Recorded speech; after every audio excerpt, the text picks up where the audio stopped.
दोस्तों, किसी ने सच कहा है, जिंदगी सिक्के के दो पहलुओं की तरह है। कभी सुख तो कभी दुख। जब सुख हो तो कभी घमंड मत करना, और जब दुख हो तो थोड़ा सा सब्र करना। हेलो दोस्तों, मैं नैन्सी ठाकुर।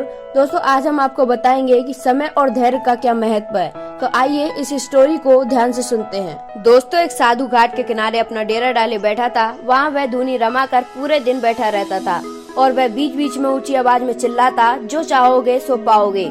उस रास्ते पर गुजरने वाले लोग उसे पागल समझते थे। वे उसकी बातों को सुनकर अनसुना कर देते थे और जो लोग सुनते थे वो उस पर हंसते थे। एक दिन एक बेरोजगार युवक उस रास्ते से गुजर रहा था कि साधु के चिल्लाने की आवाज उसके कानों में पड़ी, जो चाहोगे सो पाओगे।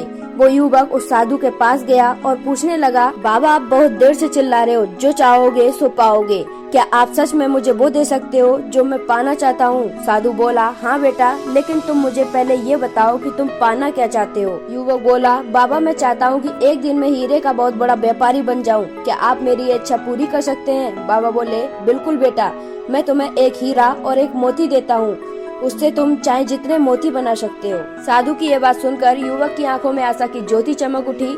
फिर साधु ने उसको अपनी दोनों हथेलियां आगे बढ़ाने को कहा। उस युवक ने अपनी दोनों हथेलियों को साधु के सामने रख दिया। साधु ने पहले उसकी एक हथेली पर अपना हाथ रखा और बोला, बेटा ये इस दुनिया का सबसे अनमोल हीरा है, इसे समय कहते हैं। इसे जोर से अपनी मुट्ठी में जकड़ लो, इसके द्वारा तुम जितने चाहो उतने हीरे बना सकते हो। इसे कभी भी अपने हाथ से निकलने मत देना। फिर साधु ने अपना दूसरा हाथ उस युवक की दूसरी हथेली पर रखा और कहा, बेटा ये इस दुनिया का सबसे कीमती मोती है, इसे धैर्य कहते हैं। जब किसी कार्य में समय लगने के बाद भी वांछित परिणाम प्राप्त हो तो इस धैर्य नामक मोती को धारण कर लेना।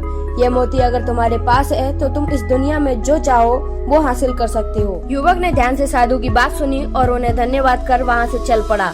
उसे सफलता प्राप्ति के 2 गुरु मंत्र मिल चुके थे। उसने निश्चय कर लिया था कि अब वह कभी भी अपना समय व्यर्थ नहीं गवाएगा और सदा धैर्य से काम लेगा। कुछ समय बाद उसने हीरे के बड़े व्यापारी के यहाँ काम करना प्रारंभ किया। कुछ वर्ष तक वह दिल लगाकर व्यवसाय का हर गुण सीखता रहा और एक दिन अपनी मेहनत और लगन से अपना सपना साकार करते हुए वह हीरे का बहुत बड़ा व्यापारी बना। तो दोस्तों, इस कहानी से हमें ये सीख मिलती है कि लक्ष्य को हासिल करने के लिए सदा समय और धैर्य नामक हीरे मोती को अपने साथ रखना होगा। अपना समय कभी भी व्यर्थ न जाने दें और कठिन से कठिन कार्य में धैर्य का दामन न छोड़ें। सफलता अवश्य प्राप्त होगी। तो दोस्तों, अगर आपको ये स्टोरी पसंद आई हो तो कमेंट बॉक्स में जाकर जरूर बताइएगा।